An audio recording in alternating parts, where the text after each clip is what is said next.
Okay, so let's go ahead and actually do some modifications within our view that's labeled building section, okay? And let me go ahead and I have to do some stuff right here. So we'll go back and we'll rename this to West Corridor section.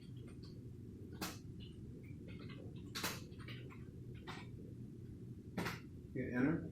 All right, so now, as you can see, when you go to the 3D model, right, we have a big opening here in our building. So of course, you know, we have to close that up. And we also have to extend this wall up to the bottom of that opening. And you can do that inside of the building section.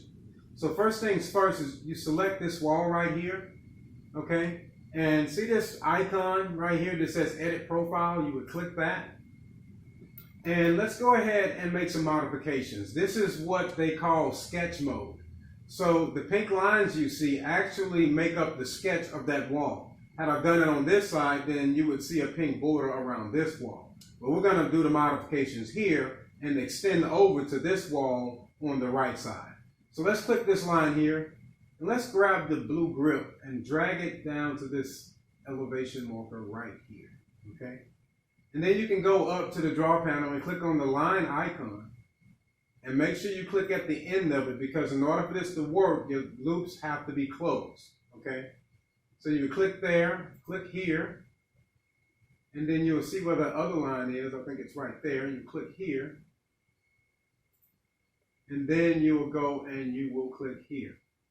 Okay, hit escape, and now you can see this is the new profile that we want to show. So you have to finish the sketch by checking the green check mark here.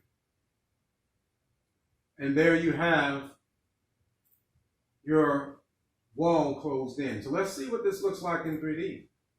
Okay, so there you go, you have your wall closed in. Okay, now let's go back to West Corridor section, because if you go back to 3D, as you can see, we still have an opening to close here. So let's go ahead and go to West Corridor section and select this wall, all right? And right now we see that it ends at corridor roof.